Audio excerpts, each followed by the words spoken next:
What is up, YouTube? That's here, and I'm super excited to be back, bringing you guys more Pokemon Brilliant Diamond and Shining Pearl 6v6 singles OU Showdown battles. Today we're looking at a super serious team. Before we get that out of the way, I want to say, you can see there's a couple legendaries in my team. We have Latios and Manaphy. And I don't want to see anyone in the comments saying, like, with that, so you use legendaries, okay?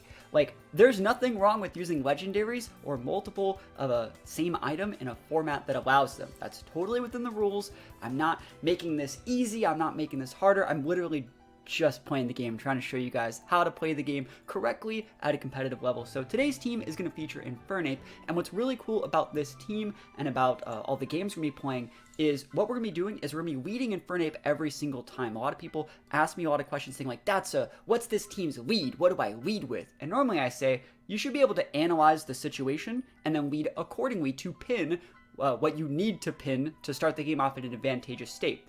With this team, though, I decided to build a team around a solid lead with amazing Pokemon to switch to after like a first turn U-turn or something to correctly, safely play the game in any situation. You can see we have an Infernape here. What is Infernape weak to? It's weak to flying, it's weak to ground, it's weak to psychic, and it's weak to water, right? So if we're weak against like flying stuff, we can switch to, which flying stuff's like actually our big problem. We can switch to Garchomp, which is very bulky with rough skin. We can switch to Scizor to take neutral damage. We can switch to Blissey if it's like a Togekiss we're afraid of and we're afraid on the special side. If we're against ground, we can switch to Latios, maybe even Scizor or Garchomp, depending on what ground type we're fighting against. Depending on what ground type we're fighting against, we can just hit them with a close combat if they also happen to have a fighting weakness, which is kind of nice. If we're weak against water, we can switch to both Latios, Manaphy, or even like Blissey in certain situations if it's a special attack.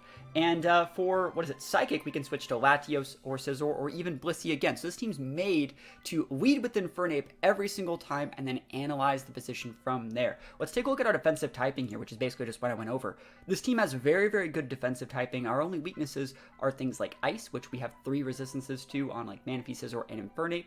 And Dragon, which we have 2 weaknesses of Dragon on Latios and Garchomp, and we have 1 Pokemon in Scizor that we can switch to anytime we're afraid of a Dragon attack. And if it's like a special Dragon attack, we can always switch to Blissey to wall that special damage. So like if we're afraid of like a Draco Meteor, we go right to the Blissey. We also have 2 weaknesses to Fairy, being on Latios and Garchomp, but we have a Scizor to switch to anytime a Fairy Pokemon gives us a problem. We can also use our Infernape to outspeed most Fairies in the meta. So it's a really, really cool team. And you know what? We're going to talk about when we get into every single game that we play today, the situation and why an Infernape lead is really, really good. The situations in which we would automatically win, the situations in which we're at a disadvantageous state, and then the things we need to do to regain board position to come back to a neutral state, and then from there go into an advantageous state, which is really, really important in singles play. So I have a few replays. I will say I won every single game with this team. I won every single game, started a brand new account. I won like 5 or 6 in a row, and we're just going to be reviewing them and talking about what we need to do in every situation to correctly play the game. So right here, this is our very first game. This is my very first game. We're going up against Dragonite, Manaphy, Scizor, Breloom, Azumarill, and Swampert. I want to say, I forgot. These videos should have a question of the day because that's super important for the YouTube algorithm. The question of the day is, what type of Pokemon do you want to see me do a team, review breakdown, just like whatever this video is? What Pokemon do you want to see me do the next video on? I'll try and pick whatever Pokemon gets the most like comments or upvotes or whatever. But yeah, I'm generally just once a day picking a Pokemon. I wake up like 6 in the morning. I play like my 5 or 6 games. I build a team around them. I upload the video. It's pretty nice. So pick a Pokemon, and I'll try and use that one in the next video or relatively soon, depending on when this video gets uploaded. But yeah. Very, very cool team here. Let's talk about every situation in which Infernape is good. I want to also review, I didn't even review our items or anything like that. We're using a Sash Infernape with Iron Fist. I think Iron Fist is okay. It gives us the Fire Punch boost before we have the Blaze proc. So like, I'm a fan of like Blaze, but I think both these work. And I don't want to use Flare Blitz because I want to be able to retain my Sash. And I guess I'll talk about why this Infernape is so good. I got way ahead of myself going into the game. We can pop Stealth Rocks against anything. Turn 1 Stealth Rocks. It's very Azelf-like. We can U-turn, very Azelf-like, so we can see any situation, U-turn away. And then we have standard close combat Fire Punch to be able to pin anything. Very, very standard Infernape.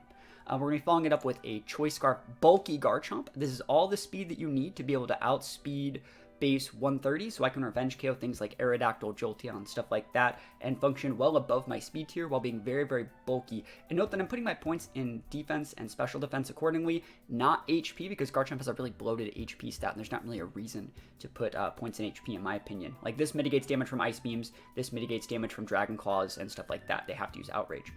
Standard Latios set, we're using a Spec set today. Manaphy's extremely bulky. Full HP split defenses, bulk, with the priority mostly going into the defensive side instead of the special D, just so we can switch in better on like Earthquakes, Outrage, and then, or even like Azumarill and stuff like that. We're a great switch in for Azumarill here. Scizor's a very, very bulky spread. This is the set that I'm going to be building in a video coming out that features like in-game stuff. So like, this is the scissors I'm going to use in-game just because it's a much easier EV spread to, you know, get in-game. I just have to use 10 of each vitamin, and then from there I'm good to go. But I like the scissor set. It's a defogger. It's the only defogger in the team, which is kind of hard for me to play with, but you know, it is what it is. It totally still works.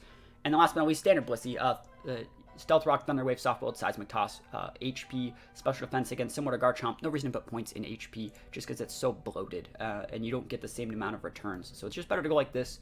Yeah, good set, and let's just go into these first games. So, how does Infernape deal with all of these options? If I were to lead versus Dragonite, what could happen? I could go for turn 1 Rocks. I would not do that. I would probably just go for a U-turn. U-turn would break the multi-scale, and it would force the Dragonite to have leftovers to regain it, which a lot of them aren't. And if it did, we would be able to still deal with it because we have like a Blissey or a Manaphy, and we would be assuming that they'd be using like Dragon Dance. We could even still go off to like our Latios or even our Garchomp and still be fine since we're rocking a Scarf Garchomp set. So like we could still go to Garchomp. And if we do expect the Dragon Dance, we would probably go like Infernape into the Garchomp.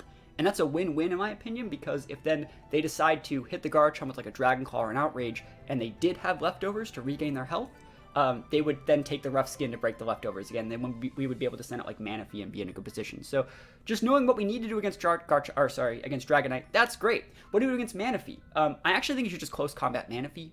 You can just two-shot the Manaphy with close combat. If they tail go turn 1, they basically lose their Manaphy, so that's fine. Against Scizor, I don't think there's a problem with Fire Punching, and you maybe think like, that's why would you Fire Punch? They can switch in their Swampert, they can switch in their Azumarill, they can switch in their Manaphy. That's great. I'm conditioning you into doing that, and I have a 10% chance to get a burn. So if I burn any of those Pokemon, that's amazing. And then from there, we just U-turn out, which is what we would do when we're fighting the Azumarill or the Swampert anyways. Breloom, again, I don't think there's a problem with going for the Fire Punch and scouting for Sash. You could even U-turn out to go to the Blissey if you're expecting a Spore, and then once you are on Blissey, switch to your Garchomp. This does two things. First of all, it's going to make it so they shouldn't be going for a second Spore. They should be going for a Mach Punch there, or some sort of attack, or maybe like a setup move. You know, if they went for the Spore and didn't have a Tox Score, but I'm assuming it's like a Sash Breloom if they're leading with it, you'd be going to Garchomp to use your Rough Skin to break their Sash, and you cure your Sleep with Natural Cure. So that's the flow chart for what you want to do against Breloom. And against Azumarill, yeah, Azumarill is a bit of a hard lead. They're going to get their Belladrum up, probably, or they're going to go for like a Waterfall, or I doubt that they'd go for Play Rough. They might even Aqua Jet or something. I would just go U-turn, just hard U-turn. You could even hard switch if you want. I think there's nothing wrong with U-turning though, just because it gets to scout and see if there's leftovers, right? Like let's say you U-turn and go into your Manaphy and they go for a not Belly Drum play. Well, if they're leftovers, you can see it right there, and you'll be able to scout. If it's not leftovers, it's probably a Choice Band set, and so you'll be able to confirm that by going for the U-turn first. And worst case scenario, you're proccing your Sash, which it doesn't really matter. And again, you can use Blaze Infernape, you can use Iron Fist Infernape. It doesn't really matter. Both of them work relatively the same way here. Last but not least, there's Swampert. Swampert predominantly wants to go for rocks, but it can use like Scalds, Earthquakes, Waterfalls, things like that. I don't think there's a problem with setting up rocks if you want. You can also just U-turn and go into any of these things I just mentioned. So that's the flow chart for how you want to deal with Infernape against most common things. Or sorry, how you want to use Infernape to deal with most common things. So let's just start off the replay here. We see that they're going to lead Swampert, which is probably their best lead. They want to get their rocks up. That's fine. I could have traded rocks here, so I do trade rocks here. I offer to trade rocks. I go for a Stealth Rocks, they go for an Earthquake. Again, it doesn't matter. We have our Sash. Now we U-turn. And note that I went for Rocks U-turn instead of like a close combat U-turn or something like that. I wanted to do my Rocks up first, so I would be able to then U-turn to make it so they're not getting 2 ticks of leftovers, which is really, really important.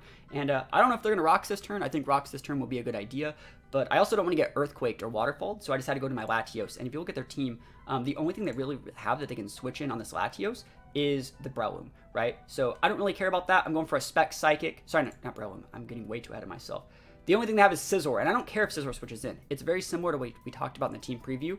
even if you do switch in these things, I'm conditioning you into doing that. And then from there, I can just switch into something that checks you. So it's definitely still going according to plan. They decided to just fodder the Swampert after getting rocks, which is fine. And then they can bring the Scizor safely. So Scizor's a great Pokemon for Latios. It can go for Swords Dances, Bullet Punch is a 2-shot. You can just go for a big U-turn, X Scizor, all those things. It's great. And we don't have a ton of ways to deal with Scizors. We have our Scizor, but our Scizor doesn't really have all the right moves to deal with their Scizor. Like, we don't have Swords Dance. So if they start Swords Dancing and get out of control, we are a little bit pinned. But I still think it is the right situation to go into Scizor here. Remember, we're locked into Specs Psychic, so we didn't really have any way to deal with that guy. They do pop the Swords Dance. They do see our leftovers. We do see theirs. We go for a Defog because we need to be able to use our Infernape later on in this game. And they just go for a U-turn. And I'm happy they went for a U-turn there. I'm happy they weren't like an X Scizor set. They come in with their Breloom here. And we already talked about what we do. When we see Breloom, we go to Blissey. Blissey gets Spored. And then from there, we switch out Blissey for literally anything. We switch him for the Garchomp, and I expected the Mach Punch, but hey, Swords Dance is completely fine. We go for a Dragon Claw here. I decided to Dragon Claw instead of Outrage, because I didn't want to have them switch in Scizor or Azumarill and just have a bad time.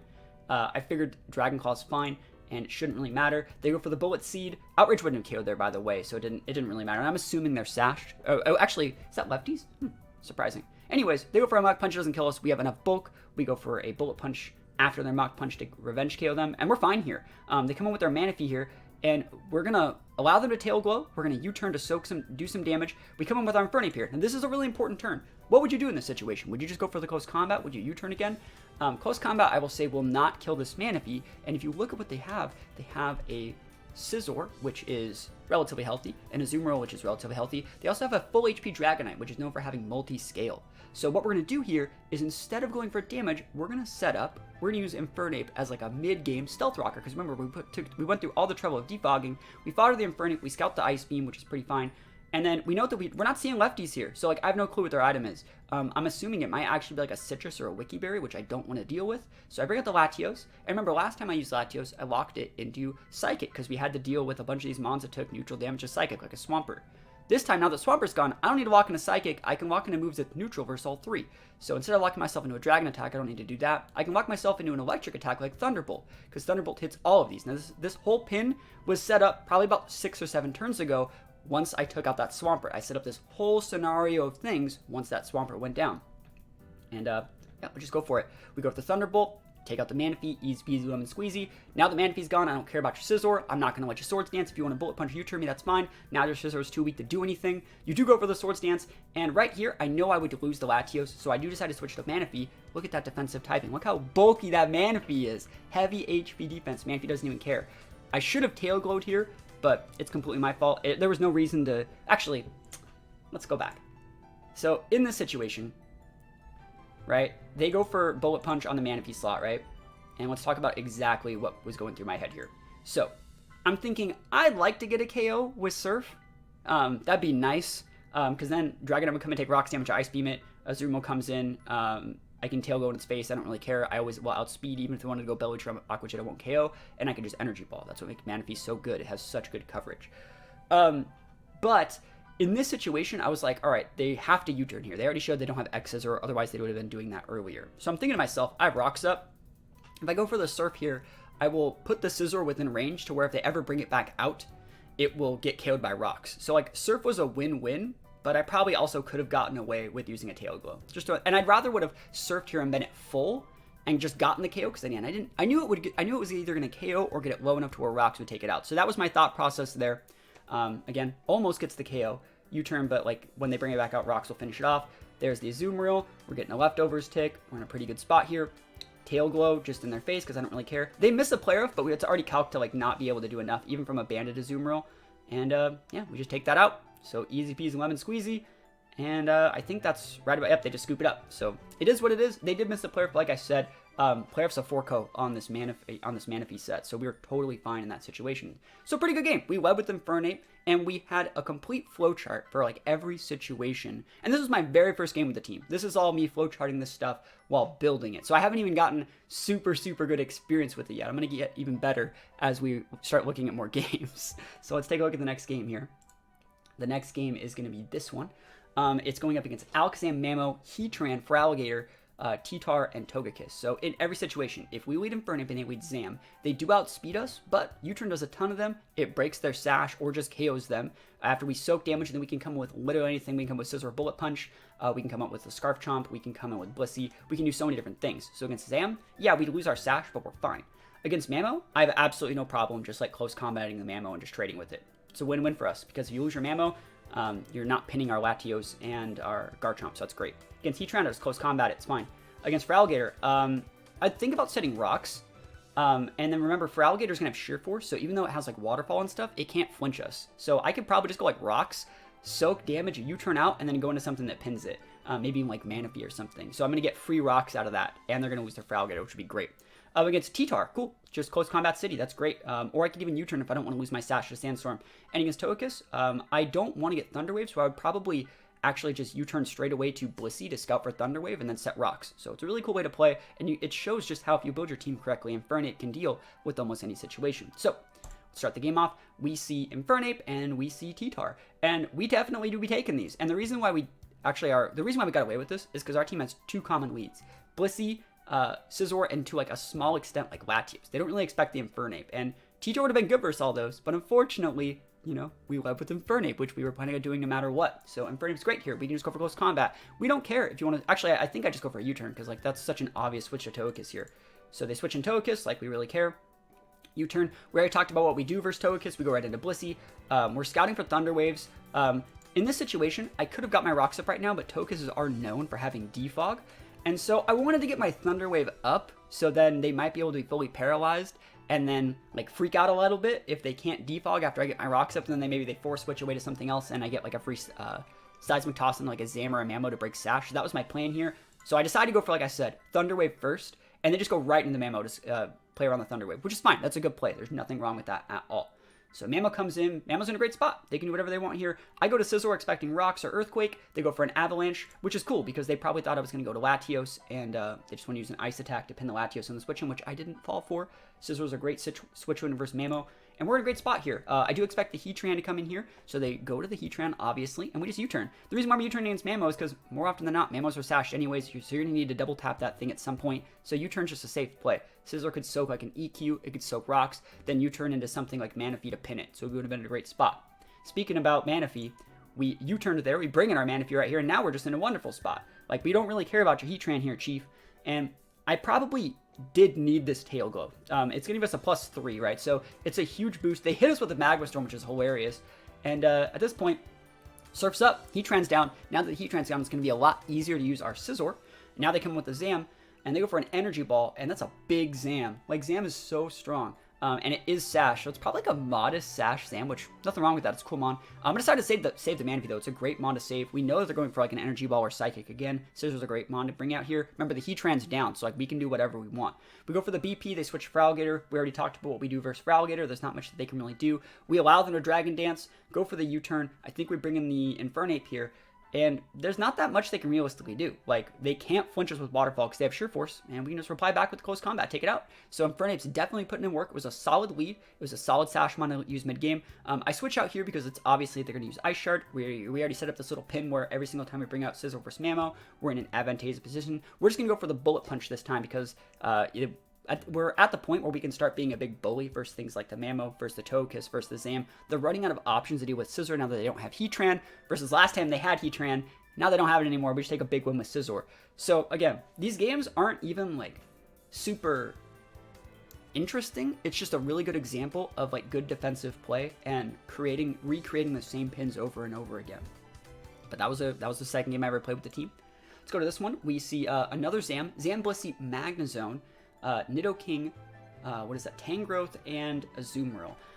So right here, against Zam, we already talked about that. We can just soak damage and U-turn. Against Blissey, we just go for a close combat. Magnezone, we go for a Flare Blitz close combat. I would say probably, not Flare Blitz, Fire Punch. I would say go for the Fire Punch because Magnezones can be sturdy, and we would like to get a burn, and we would also love to get a burn on anything that switches in on that. Against Nidoking, I'll probably just U-turn versus Nidoking and scout for Scarf Nidoking. Against Tangrowth, I would definitely just U-turn because I don't want to get Spored or Knockoffed.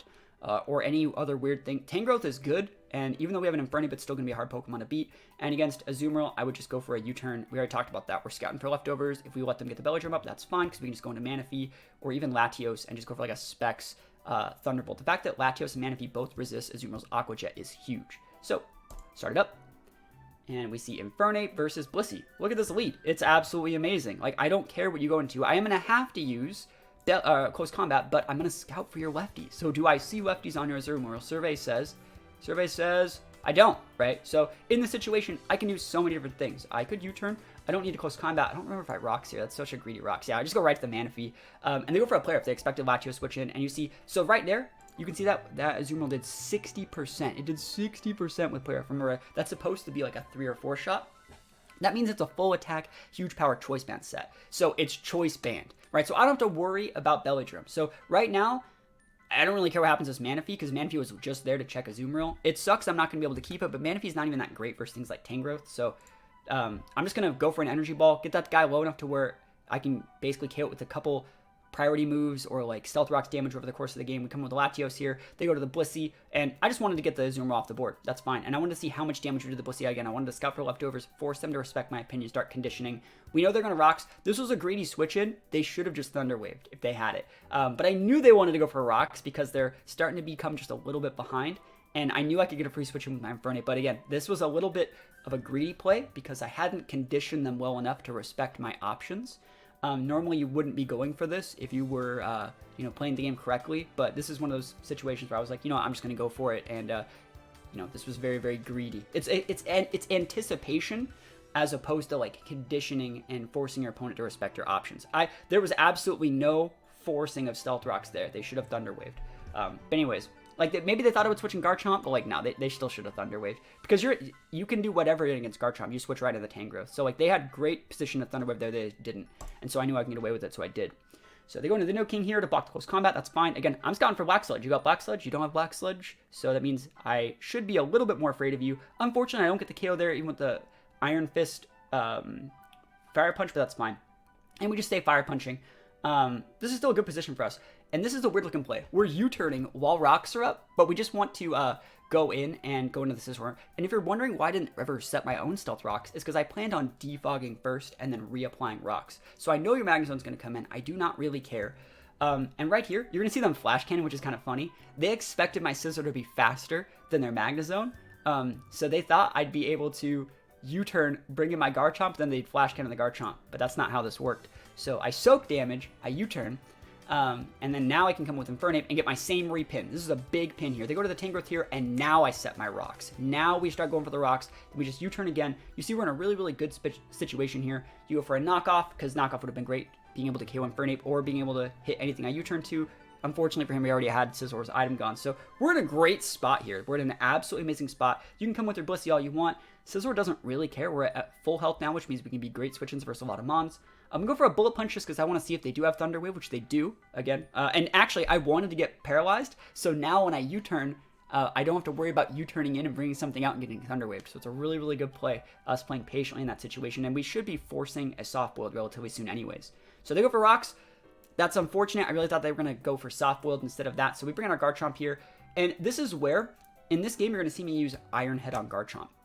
And if you actually take a look at our team builder, I do not have Iron Head. Iron Head's cool on Garchomp, but you see I switched to Poison Jab, and it was after this game just because of the Tangrowth. I realized that like Poison Jab's good at covering Azumarill, Togekiss, and Tangrowth. It's specifically Tangrowth that's the problem here. Whereas Iron Head can flinch, but it's not as good as Tangrowth. So I just wanted to talk about that. We're not in a great position here. We're going to have to Earthquake. We know the Tangrowth's coming in, but we need to alleviate the pressure right now. So they go into the Tangrowth, obviously. Remember, this guy's Regenerator. They can switch this guy in over and over and over again. We do not do enough damage to be able to deal with it, and we can't knock off their lefties. So it's going to be hard to break this guy. Real hard. Remember, we're going to have to defog again soon, too, if we want to use our Infernape. So we bring in our Scizor. We get a second defog off this game, right? And then we just go for a Bullet Punch because we know we're going to take us out. And then we're recreating for the third time this pin with Infernape. Here we go. So Tangrowth switches in. I don't know why they keep switching in Tangrowth here, but we do be taking these. And now your Tangrowth's getting a little bit low. We don't get the roll there. If I was Blaze, we would have got those 2 KOs, but I wasn't. They're now at 2%, and if I just sent out Garchomp here, and if I had access to Poison Jab, that would be in a good spot, but I don't. I have to just go for Earthquake again. We do take out the Blissey, which is great, which allows our Blissey to have shots. And you can see every single time they come in, I was hoping they would knock off me and I could go Outrage. That was my plan. But they actually are a mixed Tangrowth with Giga Drain.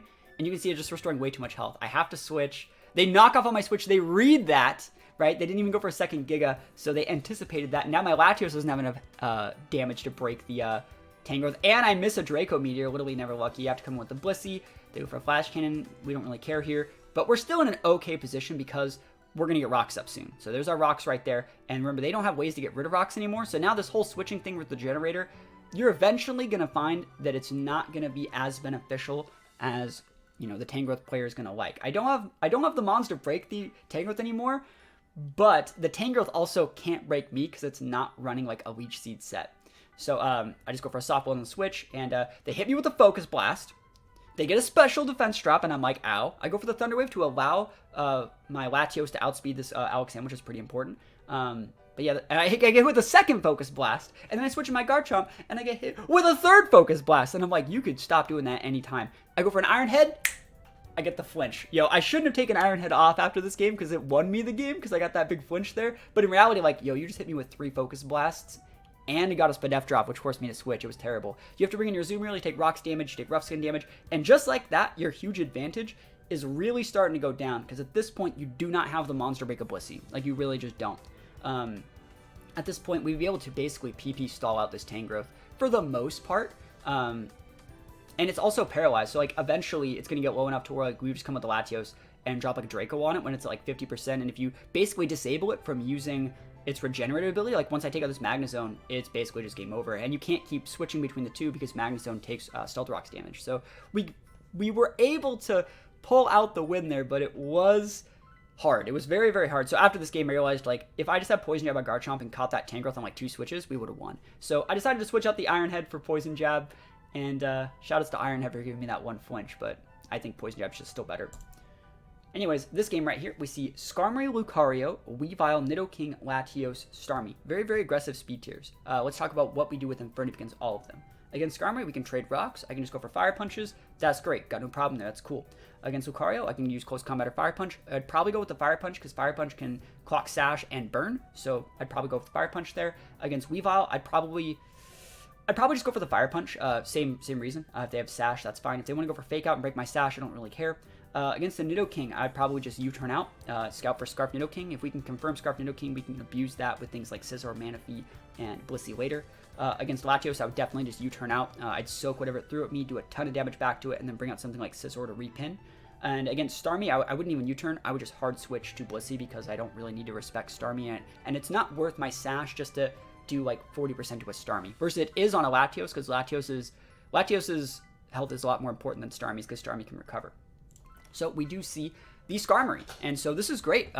This is totally great. We just go for a Fire Punch. We do a lot, and we don't see lefties. We don't see lefties, and whenever you don't see lefties, that means one thing. It's Custap Suicide Skarmory. So they want to go Stealth Rocks into a Custap Brave Bird, and you know what? I'm like, I looked at this, and I was like, I could Rocks here. Like, I really looked at it, I was like, I can Rocks here, but I want to keep them honest, just in case. I said just in case. I want to keep you honest here. So they get the Custap, which gives them priority on their Brave Bird, and I did this just in case they weren't Brave Bird. Maybe they were like Drill Peck or something, or maybe they're using like a second set of spikes. I just wanted that thing gone because it's such a problem for like my Garchomp and Latios. I didn't want them to also go like Custap Roost or something. I just wanted that thing gone, right? So yeah, I could have gotten away with like Rocks in there because they did KO themselves with the Recoil. This is a Gen 5 set, so it's an older set, but I had my Sash anyways, and now like I'm still totally fine.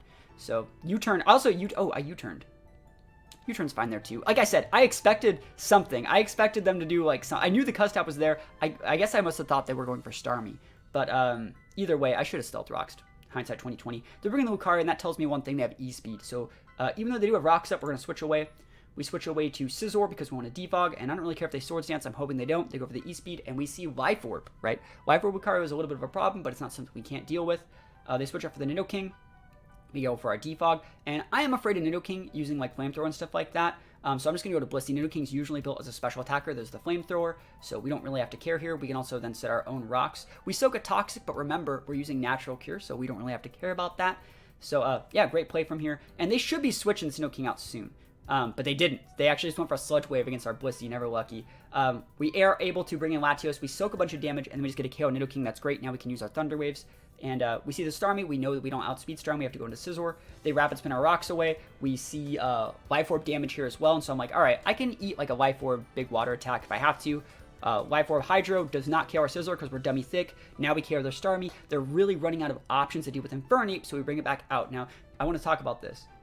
We go to our Garchomp here. I forced them in this situation when I brought out the Infernape to basically send out the Lucario. Because they were, I U-turned into this to get the KO, so they were able to see the Infernape. And so there's like 3 things that can happen. You know that like if you bring out your Latios, that's cool. I could switch to my Blissey. If you bring out your Weavile, like I don't really care about your Weavile. I can switch to Scizor or Manaphy if I need to. But I really wanted to see the Lucario. That confirms a couple things, that Lucario wants to go for the E-Speed. So since I know it's going to E-Speed, it gives me a free switch into my Garchomp here. And Garchomp soaks the damage, Rough Skins, and Life Orb. And I'm thinking to myself, I'm Scarfed. Outrage will probably kill this Lucario, especially if it E-Speeds again. Which it might, it totally might. Because Garchomp would outspeed Lucario. So I'm thinking it's probably going to E-Speed again, take about 25%, and then I'll Outrage KO it, Outrage KO the Weavile, Outrage KO the Latios, easy peasy lemon squeezy. So I go for the Outrage. It doesn't KO because they didn't E-Speed me. They actually made the right play, kept me honest, and didn't let me like sub or anything, which is probably why they did this. They went for a close combat. So like worst case scenario, we traded there, but like good play from our opponent doing that. I expected the E-Speed, but I still think we're in a good spot. They bring out the Weavile. I bring out Blissey, and I brought Blissey out just in case they wanted to go Latios, and we can just soak damage here. Icicle Crash, we get the Thunder Whip off, which allows the rest of our Pokemon to outspeed the Weavile. We don't really have to care about it now. They go for a Swords Dance, and again, that's completely fine. We break potential Sash with Seismic Toss, and they get fully paralyzed. This is going to be a funny set of situations for them. And then they like go for a Miss Icicle Crash, right? And we just get the KO here, and then the guy just scoops. But yeah, that's why we use Ice Punch on Weavile, guys. That's the reason. Ice Punch. Icicle Crash can miss. Icicle Crash is not great. But even if they like killed the Blissey, like we have Scizor, Ice Shard probably wouldn't KO us here. They also couldn't, even after a Swords Dance, Throat Chop wouldn't KO Manaphy, and we'd be fine. And we do outspeed them with everything else, and they are paralyzed. So they'd have to really get lucky, like critting these Mons through being parried to even have a shot, maybe with like priority Ice Shard, which I don't think they have because they never brought it out for the Infernape. I don't think they had Ice Shard. I think they cut Ice Shard for Swords Dance on that set, in my personal opinion. Otherwise, they would have brought it out to fight the 1 HP Infernape. Because then I couldn't have switched to Garchomp from there, right? It would have been a better pin than the Lucario. Just my opinion. I was able to like scout that info by like how I played. Anyways, here's the last game. The last game. We talked a little bit about how like flying attacks can be a problem because we don't have any necessarily Pokemon that can wall them. But we do have ways to deal with it. So let's start on the other side. Let's start at like Magnezone. We can just Fire Punch the Magnezone. I don't really care about that. We can close combat. We can do anything. We can even U-turn to break sturdy, come with something like Garchomp to block a potential Thunder Wave or Volt Switch, and then pin them with Garchomp. It's great. Weavile, we can soak a Fake Out, and then Weavile doesn't have any ways to deal with Infernape, so we just go for a Fire Punch in that situation. Against Crawdaunt, we can go for a close combat to trade with Sash, or we can just U-turn, soak damage, and then come out with something that pins Crawdaunt. Against Scizor, we can just Fire Punch. Against Mamoswine, we just Fire Punch or close combat. Close combat's better because we don't want to activate the... Not activate, but we don't want to interact with Thick Fat, and we want to be able to do as much damage as possible. If they're like a full 252, 252 Life Orb ammo, close combat will get the KO. And against Raptor, I think I would just hit it. I think I would actually just like close combat it, because if you want to hit me, you'd clock my Sash. I'd hit you right back, so you'd take about 40% in recoil, and then I'd be able to finish you off with the close combat if you're Scarfed, I'm assuming. If you're not, I'm going to be able to then hit you again and be fine. So let's see what we lead with. I think they lead with Crawdaunt, actually. So they lead with Crawdaunt. Awesome. So we just U-turn here. Do a ton of damage. And note that, like, we go to the Manaphy here. The reason why Manaphy is such a good situation off this lead right here is because you wouldn't be knockoffing an Infernape. It's a fighting type. It's not very effective, and you know it's probably sashed. So it's obvious you're going for a water attack, right? So you're going for a water attack. I don't care about your water attack from Bandit Crawdaunt. And now I have a great pin.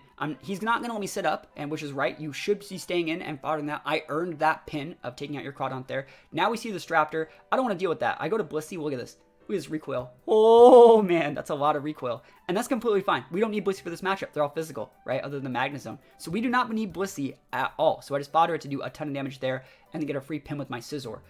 We go for a Bullet Punch just to get the pin. And we don't care about soaking damage here either. We are faster than this Magnezone, which I was surprised to see. I decided to just go into the Garchomp anyway, so they knew that was going to happen. and I think this is still fine. We go for an Earthquake, decide to stay in, and that's also fine with me. Weavile comes out here, and right here, they should have Ice Shrouded. There's like 3 reasons. Ice Shroud doesn't make contact, so they don't get rough skinned. And you don't know if I'm Scarfed.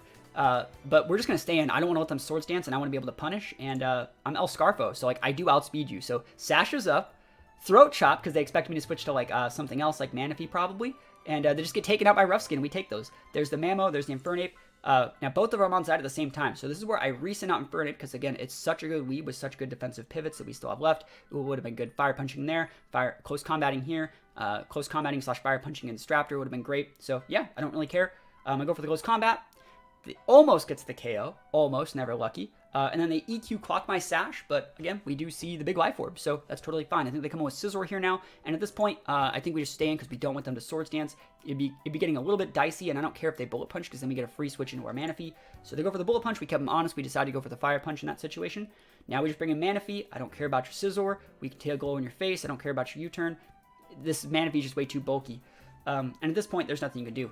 Even if you're using like a big, super serious Staraptor, which does a lot of damage, it's not going to be enough. And Manaphy is still too healthy to get KO'd by Scizor. We were going to outspeed Scizor, Bullet Punch wouldn't be able to break it, and we do be taking those. So really, really good set of games that showed off a unique way to play for people that are beginners, right? Not necessarily beginners, but like a lot of people say like, I want to get into competitive Pokemon. I want a good team that has a solid lead. Hopefully this video explained how you can do that with this team.